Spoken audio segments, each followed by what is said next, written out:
in like 30 seconds. Right. There we go.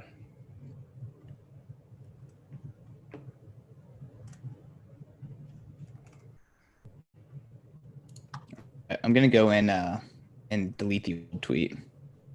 I already did. You did? Okay, cool. Okay. All right. Okay, so we're good to go, except for I haven't recorded yet. Okay, I'm going to How do you pronounce your last name, Udi? Wertheimer. Easy. Wertheimer. All right. Very perfect. easy. Okay, everyone ready? Yeah, let's do it. Okay. Udi Wertheimer, welcome to POV Crypto. Thanks for coming on. Hey, thanks for having me. So, who are you? Who are you? That's like what my parents usually ask me. Who am I? So I'm a freelance developer, I guess. That's the what. I've been, I don't know, I guess kind of on and off interested in Bitcoin since probably 2014, maybe a little earlier than that. So you're technical? I guess. Yeah. Well, comparison Yes. to me and Christian, at least. So yeah, I've been back then. I was working at, I don't know, like eBay and PayPal and so on. That was interesting because I was on a team that was building like the mobile app for PayPal. So that was a long time ago, but still, it feels better than most of the mobile wallets these days for like cryptocurrencies, right? Like in user experience. And I later joined a startup in Israel called Kolu, which was maintaining a colored coin protocol for Bitcoin. And which, of course, so if you don't know, colored coins is kind of like a really bad version of ERC20. It existed before, but it never caught on. And we looked into a lot of possible like use cases for it, and it was pretty early on. And a lot of times I feel these days like, okay, these are the things we talked about back then, and we didn't think they're that great then, and I still don't think they're that great now. But let's see. And yeah, and I guess around 2017 I started doing like, more independent freelance stuff. That's Okay, it. so the majority of your professional life is based on Bitcoin, you would say, or crypto? No, I wouldn't say that. No, probably, okay. Probably only like the last 3 years, I guess. Oh, I mean, like currently, like today, like what you're working on is mostly Bitcoin stuff. Yeah. Yeah. Okay, cool. All right. So what is your stance on assets, the crypto assets? Like, are you a 99+% Bitcoin maximalist? Like, do you only believe in Bitcoin, everything else going to zero? Like, where are you on that like spectrum of asset beliefs? Well, prices can't go to zero because we define prices like what we pay the last trade for some assets. So it can't be zero because then there's no trade. So prices can never be zero. But what you can have is like zero or near zero liquidity at a given point in time. And definitely some assets have that, right? But I don't know. I don't know what's going to happen with all of them. I mean, I do own assets that aren't Bitcoin, right? I own crypto assets? I own stocks. What's a crypto asset? Crypto assets are assets that are secured by cryptography on a public, open, permissionless distributed system. Right. So like, I don't know, like EOS, do you consider that an open permissionless system? Yeah, I would consider that in that category. Or at least what about like USDT? USDT is a crypto asset. I see your point there. I mean, you could. I mean, if the definition is large enough, then yes, I own I own US dollars on my bank account. It's secured by a cryptography website. Okay, So, but yeah. I feel like that's when we can use the generic term blockchain. A blockchain native token And so USDT is not a native token, but EOS is a native token. Do you like where are you on your beliefs of blockchain native tokens? I don't see a reason to be bullish on most Including of. I mean, you can try giving me like examples. I don't know. The ones I can think of, I don't see a reason to be bullish on them. Bitcoin. So Bitcoin specifically, I think the blockchain part is like the least interesting thing about it. Probably I would classify it as a drawback. It's the but Bitcoin the asset.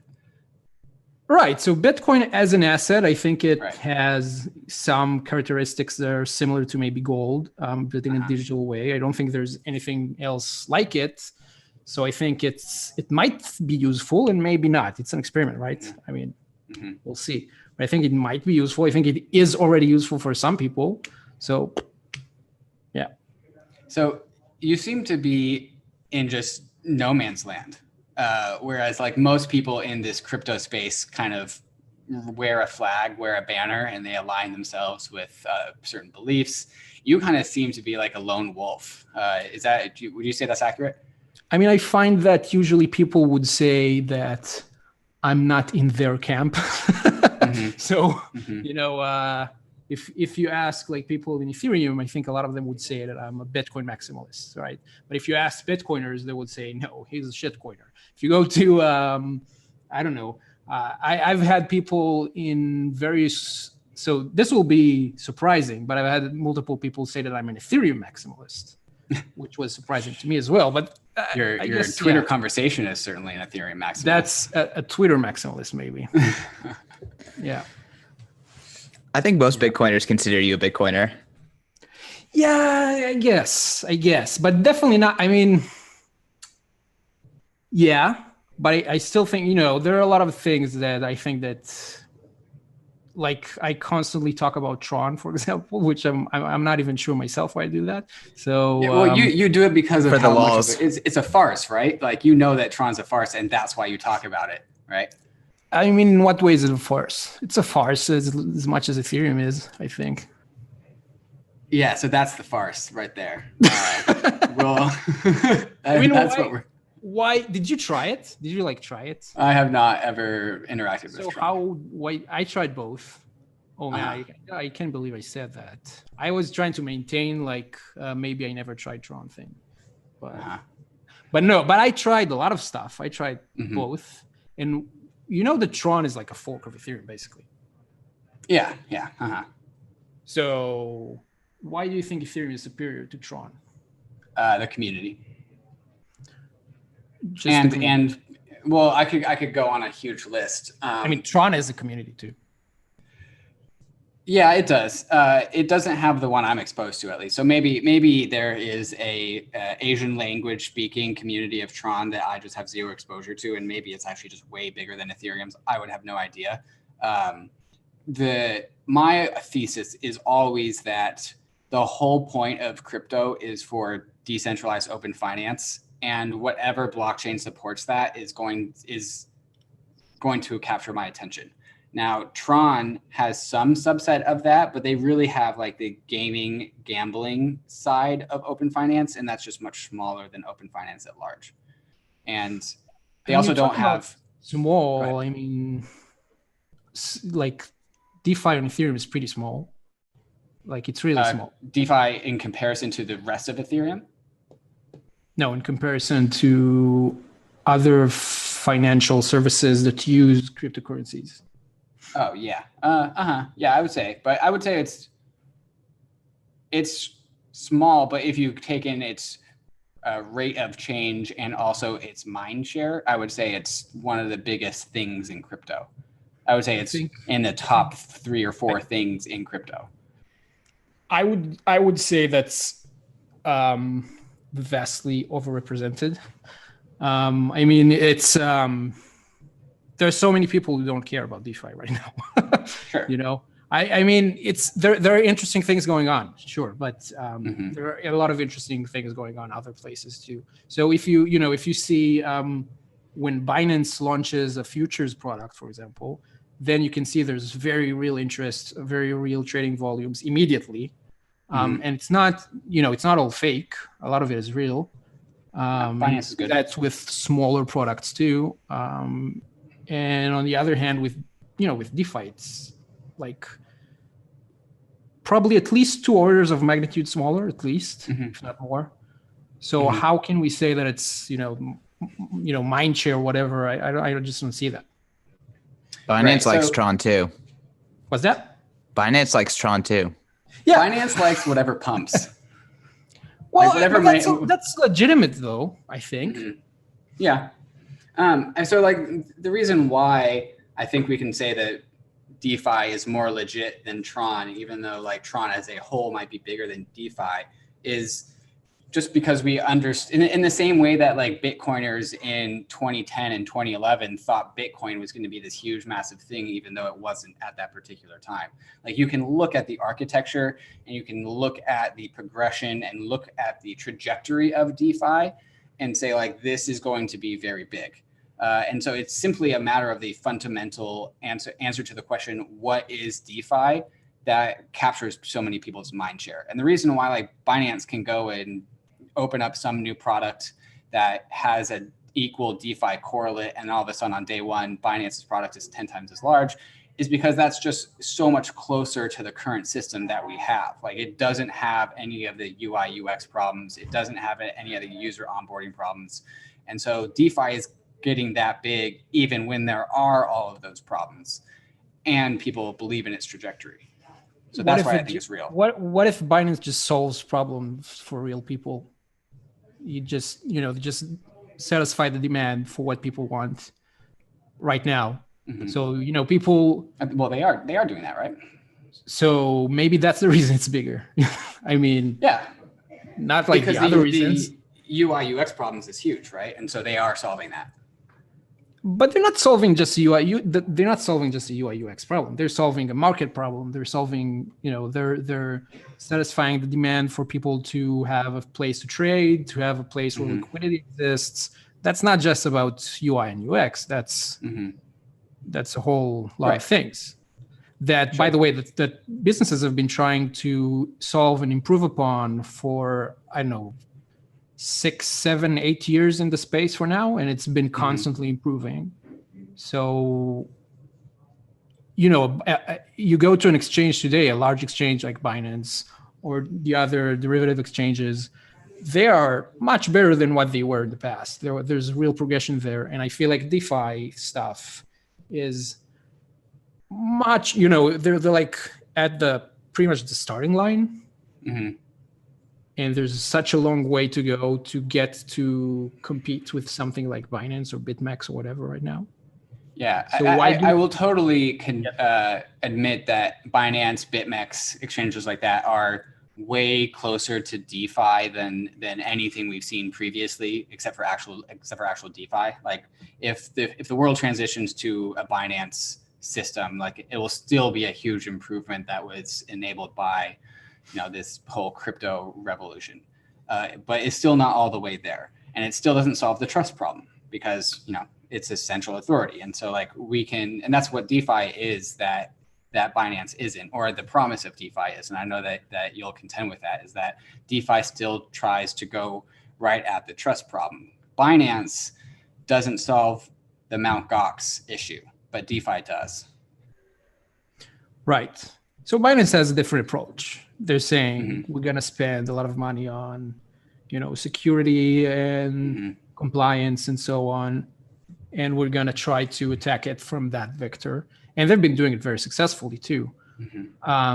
Because, you could say, right, Binance recently had like a $40 million hack, 50 million. Right.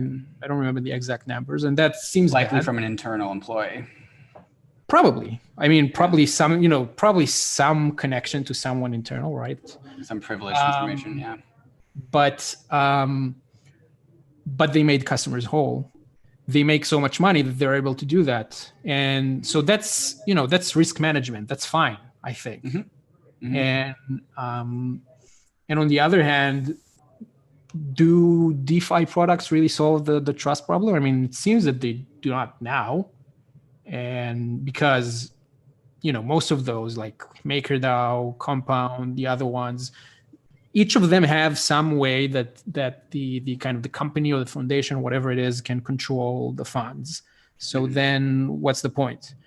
And I know that some people will say, well, it's going to improve. I just don't see that right now. And keep in mind, I've been,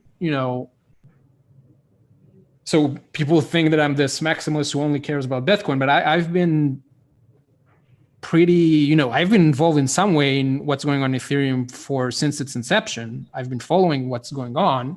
And people have been saying those things that we're going to solve the Oracle problem since before day one. Not even since day one, since before Ethereum even started. And we don't have, we're not any closer, in my opinion, to a solution. So why should we believe that it's going to be better? Yeah, so I disagree that we haven't gotten any better. So the maker oracles are significantly improved from where they started off with, as in there are numerous parties in the Ethereum ecosystem that are all part of the MakerDAO oracle system rather than MakerDAO themselves. But we could do that. We could do that 10 years ago. I mean, it's true that MakerDAO started in a really bad place for some reason, but they didn't have to. So they improved from the really bad place they were at. But this is not, multi-sig existed since forever. What's new here? So did you happen to read my Two Faces of Ethereum article that came out like a month ago? I'm not sure. I mean, I've read some of your posts. I'm not sure because I'm not sure about the title. So maybe. Right. So it's an analogy of what Ethereum is. And so the post has like a robot face next to a human face. And the thesis of the post is that there is a spectrum between fully autonomous, trustless applications and fully trusted applications. Just like the same old trusted model that we had in the old world, just brought onto Ethereum that uses Ethereum's ecosystem, like my company, Realty, tokenized assets of the real world. You guys got to trust us to use our stuff. But then there's Uniswap, which is a fully autonomous, fully decentralized model that no one controls the funds, et cetera. And then there's the whole spectrum in between the two. And the thesis of the article is that because applications can exist anywhere, there is also likely a sweet spot somewhere along that spectrum. And the influences of survival of the fittest and hostile environments, governments coming into an application like MakerDAO and saying, hey, you can't operate, and then a government successfully or unsuccessfully bringing down that application will move that sweet spot. But ultimately, there is still a place where applications can grow and thrive with the right amount of human robot hybrid and still succeed in bringing out the DeFi promise to the world. And maybe that sweet spot is fully autonomous applications like Uniswap. That doesn't, and like any application with any human involvement is not going to work. That doesn't mean that like Ethereum isn't going to grow. It just means that it's just going to be harder because applications that are fully computerized are way harder to make, but they are still possible. And so the thesis is that because Ethereum is an adaptable system, it will find this sweet spot and grow from there.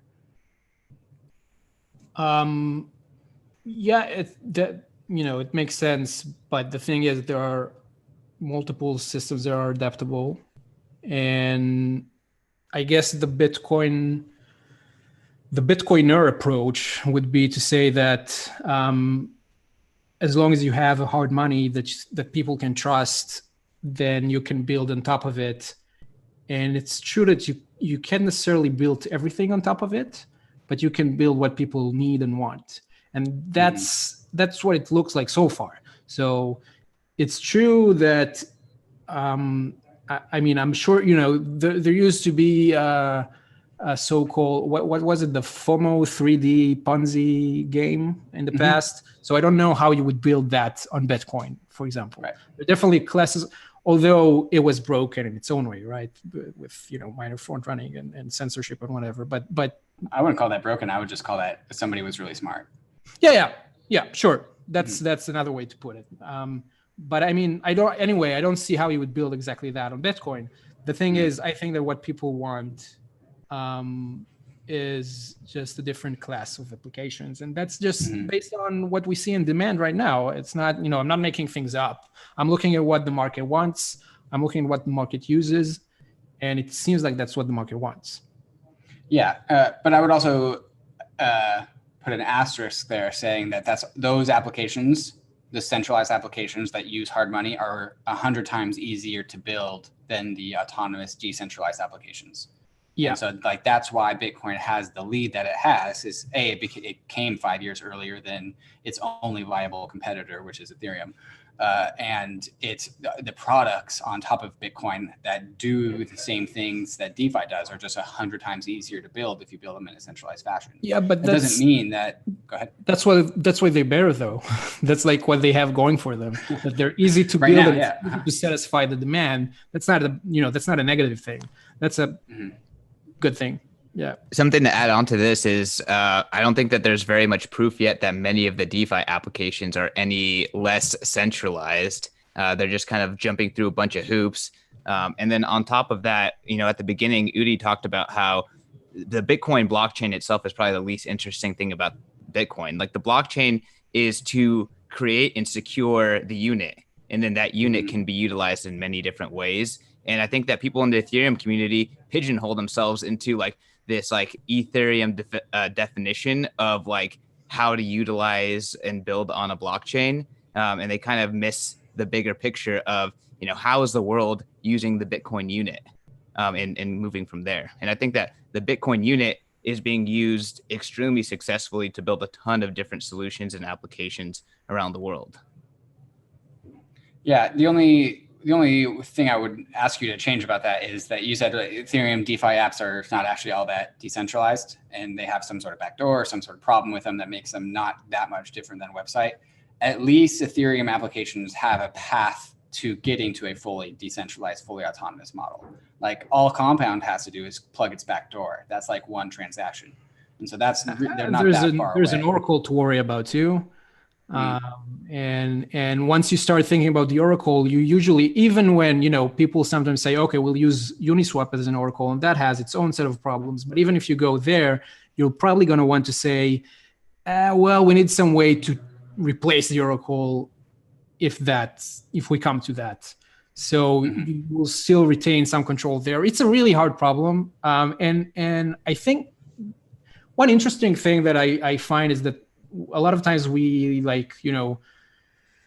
people like us or people who have like some engineering background, we like to think about all problems as if they are engineering problems. But actually, this Oracle problem is not unique to Ethereum and smart contracts at all. It's a very old problem for financial institutions. If you want to have some derivative of any kind, you have to watch some price action on some source, and you have to decide which source that is, and that source is going to get attacked by speculators who are trying to manipulate your thing. That's like a very real problem. The financial industry has been dealing with it for many, many years. It's not new, and they don't have like a perfect solution for it. Definitely not a solution that would allow them to like remove themselves from the equation. They have to constantly, track it and sometimes make changes. You see that all the time. So I don't know. It seems like, if there was a solution to that, someone would probably have found it by now. It's a very integral part of the problem, I think. Well, I think that's where Ethereum's composability really changes the game between what we were able to do in the old world, which had zero composability, and Ethereum, which has all the composability. And so like Uniswap, you're correct. Uniswap is an oracle. It's one oracle. It's not many oracles, but it is the semblance of what could happen when more applications get built. And every time, and this was also in my Two Faces of Ethereum article, every time we build something like Uniswap that is fully decentralized, fully trustless, fully autonomous, and the best thing about Uniswap is that promises to be there into the future unless Ethereum crashes, which means it's dependable, which means and it's like once applications like Uniswap get built, it makes building other applications a lot easier. So the Synthetics platform, super trusted platform, it does have a path to decentralization, but it wouldn't have been able to have been built without Uniswap. Like if you couldn't have Synthetics before you had Uniswap, and the existence of Uniswap made Synthetics possible. And so the belief is that there is every time the new useful application like Uniswap that you can depend on gets built, it makes building other applications way easier. And so I actually think that the solution to the Oracle problem comes out of a set of applications like Uniswap that all produce their own Oracle rather than being an Oracle, produce an Oracle. And then all of a sudden we have a network of decentralized Oracles built on Ethereum. That's my most optimistic path forward for solving this Oracle problem. And that specifically comes from the composability of these Ethereum applications. Right. So I guess one thing about composability is that it's not really new. I mean, we had like APIs for traditional web services since forever, and you could compose them together. Actually, a lot of innovations, financial and otherwise, in the internet space came from this kind of composability. And I mean, if you look at something like BitMEX, obviously BitMEX plugs into APIs from Bitstamp and Binance and Kraken and whatever to pull prices from there. They don't need to ask for permission. They just do that and it works. But sometimes people manipulate data on or manipulate trades on other smaller platforms like Bitstamp, for example, just to make the price react in a way that would affect BitMEX, which has a lot more volume. So the same thing could happen with, say, Uniswap, right? So let's say you build an app like MakerDAO, which I believe is currently bigger volume-wise than Uniswap is. I believe, I'm not sure. I think it is. What do you mean volume? Yeah, it's actually kind of hard to compare them, to find the right metric to compare them. I don't know, but whatever. I think it feels like there's like more activity on MakerDAO, but I'm not even sure. I would say that. Mm-hmm. MakerDAO is a larger application. Yeah. Yeah. So you could imagine if MakerDAO uses Uniswap for its Oracle, then you could imagine that someone would manipulate the Uniswap pool just to get some benefits on the MakerDAO side. And that's not new. That's not a problem that Ethereum invented. That's like a real problem. And usually the fix to that is to be flexible, is to be able to have some central authority who has the permission to detect that something is going on and react to that. Some human factor that can do that. And I don't see how you do that in the Ethereum space. It's fine that you have composability, but everyone has composability, and it's not enough. We know that it's not enough. We still have problems we have to fix. Well, the fix for that is the medianizer. And so there's like, I think 22 or 26 different oracles that put price feeds into MakerDAO. One of them is Uniswap. I think one of them is Uniswap. And the idea is that, the more Uniswaps you get, if you get at least 50% of those price feeds are Uniswap grade applications, well, then we can start to really call this application trustless. And at the same time, it's one of those things like 26 is a decently big number. 26 different teams or applications, like the 0x decentralized exchange is one of those. Kyber is one of those. A couple others that I'm forgetting. Like all these central teams are putting in their central price feeds into the MakerDAO medianizer. But like these teams are also pretty distributed. It kind of feels like mining pools for Bitcoin. Like if they're all over the world and they're all independent and they're all, outside of, most jurisdictions, that is better than just one central company like Binance telling you what the price is.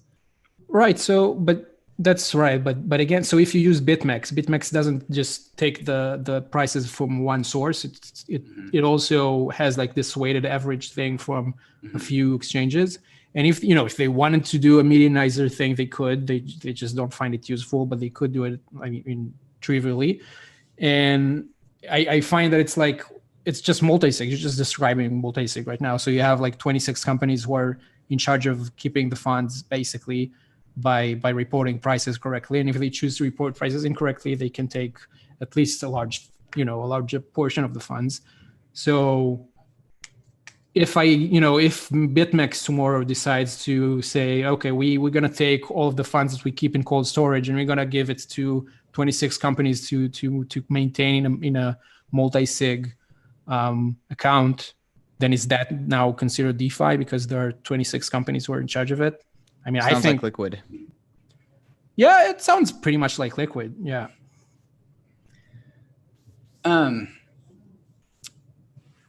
So we're coming to the conclusion that to some degree, the things on Ethereum are maybe not as novel as many DeFiers think they are. I still think there's a lot of other things that we haven't really touched on, such as sign-in, like email address and password is not relevant in Ethereum's DeFi.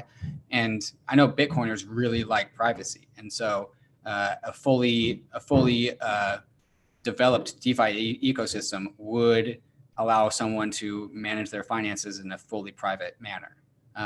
And seems like it's the other way around right now. Like if you use DeFi, you kind of broadcast all of your financial activity to the world. It's kind of the opposite of keeping it private. I mean, you broadcast all of an Ethereum wallet's crypto activity to the world, but not necessarily yours. I mean, sure, whatever is in the DeFi system, you broadcast to everyone. So if you take a trade on I don't know, synthetics, if you land on Compound, if you whatever, you broadcast all of it to the entire world, basically. While if you use BitMEX or I keep saying BitMEX, but it could be anything. So if you use any of these exchanges to lend or to trade or whatever, then you keep most of the data relatively private. BitMEX knows your name, and it keeps that transaction private to them. In DeFi, they don't know your name, and they announce it to everyone. So specifically, BitMEX knows the name that you tell them. You could tell them any name you want. Sure. And you can create multiple accounts to separate your activity, to even hide it to some degree from them. But I would prefer to have my activity revealed to a single party than to everyone. If I have to make a choice, then that seems like the trivially better choice. David, how did you get your Ether? The Ether that I buy? Yeah. Dollars? Yeah, through Wire. And then how did you get have you mixed? Yeah. Mm-hmm. So you use Tornado Cash? Not for all of it, but ones? for some. Mm-hmm. Okay.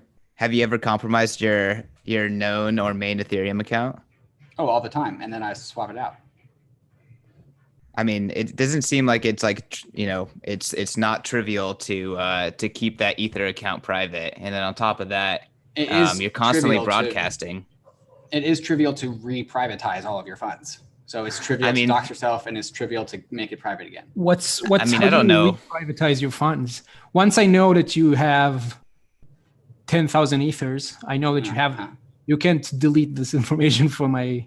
Well, in the past, yeah, but what was that? That could have been 5 years ago, 3 years ago. You don't know what's happened in between now and then, and neither do I. Sure. So you can. That's always true. That's always true. But once you leak information, you can't take it back.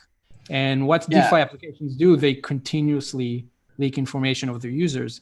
It's true that maybe at some point their users will stop using them and stop leaking information. But as long as they're using it, they're leaking information publicly to everyone. Yeah, I don't understand why Bitcoiners really care about this so much. A one-time dox of your funds that happened 3 years ago. Maybe it's not ideal, but what's the worst that can happen? Oh, you wanna go to the absolute worst that can happen? Yeah, what's the worst thing that can happen? Someone can kidnap your kids and take their fingers off one by one.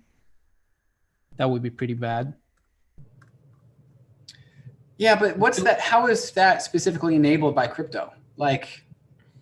Rich people today who are US dollar rich or equities rich or whatever, we all know who those people are.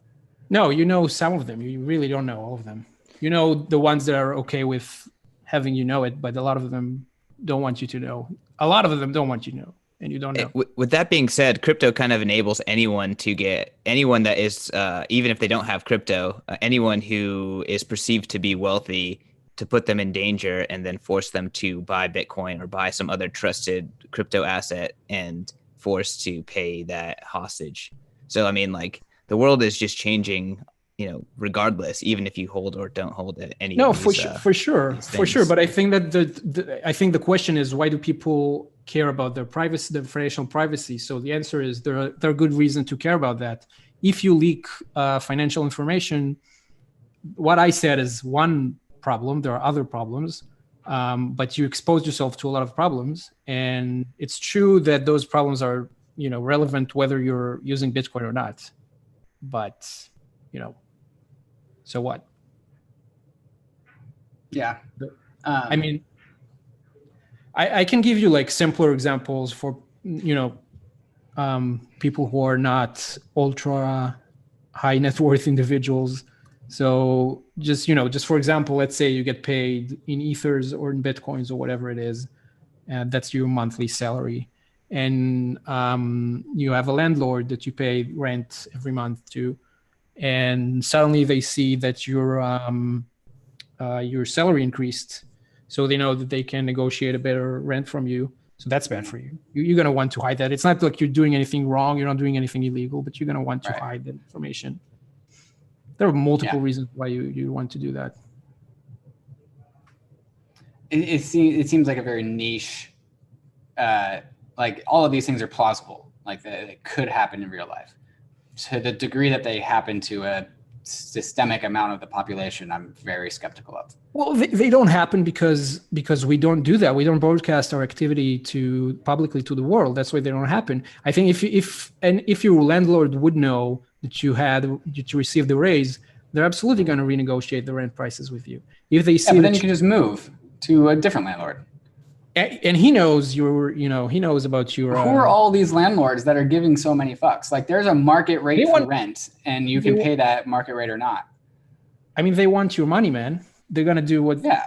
It's a basic negotiation. If you don't give it to them and you move on, they're gonna lower the price. Like, I'm not sure why we're violating the laws of supply and demand here. We're really not. You're not the only. The thing is that if everyone broadcasts their transactions, then everyone knows about your net worth. Basically, it seems like what you're saying is everyone should be okay with just publishing their bank accounts publicly, publishing this should be fine. No one should care about this. It's okay. And I'm kind of trying to tell you that the entire financial world depends on financial privacy. It's not something that, it's something people really care about. Like a lot of companies really care about that. Companies don't want to, oftentimes companies don't want to go public because they know they'll have to open their books, and that's a competitive disadvantage. They don't want to do that. So it's a real thing. It's a very real thing. David and Udi, correct me if you're wrong, or correct me if I'm wrong, but it sounds like you're saying that running a financial system directly on the blockchain is a bad idea. It seems like it is a bad idea in its current state. I don't want to. I can't tell the future. I don't know if someone is going to come up with a solution that makes everything better and work great. But the way it works right now, it seems really bad. It seems like it's going to hurt you more than it's going to help you. So how are kind of like financial solutions being built on top of the Bitcoin stack different than that? Or do you think that they're not? I mean, the big difference, I think, and it's not unique to Bitcoin, it's, there are Ethereum related services that are like that as well, is that you have a centralized service where you deposit your funds and you only leak data to the service operator. You don't leak data to everyone.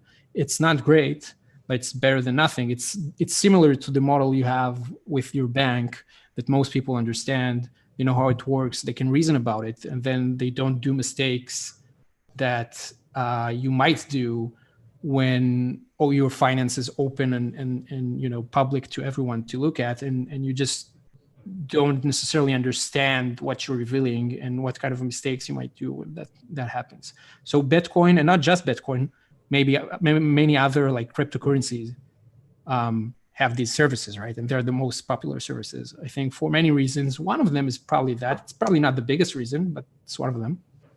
How do you feel about the Lightning Network and potential privacy that can provide, and potential composability and those kind of things as well? Yeah, so Lightning is very different. I think it's almost uncomparable to something like MakerDAO and Compound because it's a completely different thing. It's a payment network. It's intended to help you pay someone else with Bitcoins or whatever. While, Compound is for making or taking loans, and that's a completely different use case. So I don't think Lightning helps you meaningfully in giving loans other than maybe a delivery mechanism for them, which is also not really a great fit. So it's just something else. And obviously you could use Lightning with Ethereum too, if you wanted to. I mean, you could adapt Lightning to work on Ethereum. But anyways, on a privacy perspective, the nice thing about Lightning is that just a lot of the transaction activity is not going to be on the chain, which means that it's going to be a little harder to figure out the activity of people. Not necessarily impossible, but definitely harder because it's not going to be just lying there waiting for everyone to look at this. So that seems like an obvious benefit. And if I'm paying someone in Bitcoin or receiving Bitcoin, I prefer to do that on Lightning mainly for that reason, just because it feels cleaner. There's no, I feel like I'm not leaving information behind me that I don't want other people to, not because I'm hiding anything, just because I don't want other people to know everything about me, I think like the long-term bullish case for Ethereum is that, transactions on Ethereum allow a degree of privacy that like we don't even have in the current financial world. So you are generally able to give praise to our current financial system because of the privacy that you are able to achieve from it, because you only have one party that knows your transaction history than the whole world. The bull case for Ethereum privacy is that it reduces from one party to zero parties, or just you. And so, it's not really the most ideal ecosystem right now. Like DeFi isn't fully decentralized. Ethereum's privacy applications have just really gotten started. But the vision that in 5, 10, 20 years is that, it's an unprecedented level of decentralization. It's an unprecedented level of privacy. And we're all working towards getting there. Yeah, I understand that. I would say, though, that pretty much any kind of privacy innovation that you could do on top of Ethereum, you could use on top of centralized services. So if you like ZK snarks, you could use that in Ethereum, but you could also use that in Binance. No one seems to demand that right now, and I think I have an idea why that is. But if you want to, if there's demand for it, Binance could do it, and you could be assured that Binance doesn't have information about a lot of things if you choose to use that. So all of those theoretical innovations, you could implement them on traditional services too. Hey, Udi, I have to jump off in a second here, but I guess my question is, based on what you're seeing right now, like, what do you think is the most plausible path forward for Bitcoin or any other viable crypto money? Viable path forward. I mean, scaling use cases, building on top of that kind of thing. It doesn't sound like you think that the Ethereum DeFi case is viable. Yeah. I know it's not a very popular stance, but my general stance is, if any of this is useful, and it might very well not be, but if any of this ends up being useful to people, it's not the type of things that we can rush, right? So maybe people will need censorship-resistant money, and then it will be great if Bitcoin is available to them. I don't think that's something that we can rush by saying, hey, you can use Bitcoin to pay for coffee or whatever.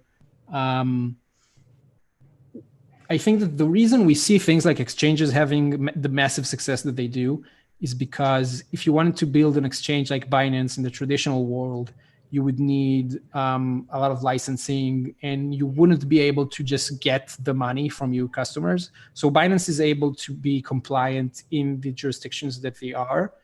And they're saying we can accept customers kind of globally, but they probably wouldn't be able to process their payments with, the current banking system, because they don't want anything to do with that. So Bitcoin helps them to go past the payment system problem and receive money somehow from their customers. And then Binance isn't breaking the rules because they compliant wherever they're based.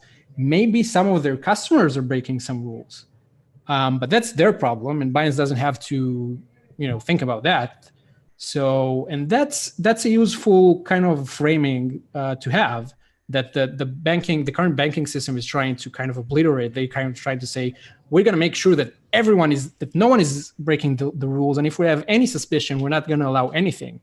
And that really stifles innovation. So I think that's why this type of use case really works in crypto, because it has a real advantage over exchanges that are not based on Bitcoin. So maybe things like that in the future, I don't know, like, in the past it was dark markets, maybe in the future it'll be something else. I don't know. So it sounds like the key here is regulatory arbitrage more than anything else. I think so. I think it's, basically it's going around censorship. And Jill Carlson has a great article on CoinDesk where she says cryptocurrencies are basically to let you do things that other people are trying to stop you from doing. I think that's a perfect way to describe them. Yeah, I would say that's pretty core to my thesis as well. Very much regulatory arbitrage focused. But yeah, I'm going to peace out here. I'm going to let you and David continue, though, because I think this is a fascinating conversation. But have a good one, and thanks for letting me be a part of it. Cool. Peace, Christian. Oh, did we lose Udi? Udi, did we lose you?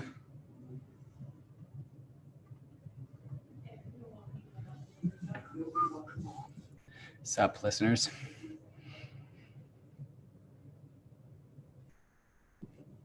Hopefully it's Udi and not me.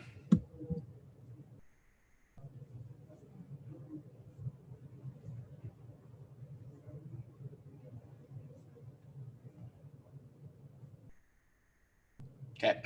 Lol. All right. Let's give him a moment to see if he comes back on.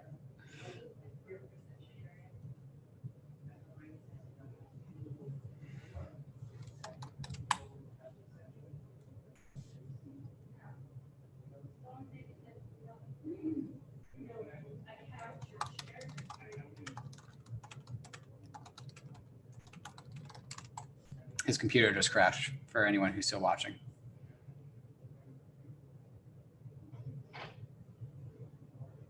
Yeah, Christian did fuck everything up now, didn't he? He says he's restarting now. I just have like one more question I want to ask him, and it'll be a good one, and then we'll wrap it up. What are your thoughts on DeFi lending rates competing with PO stake rewards?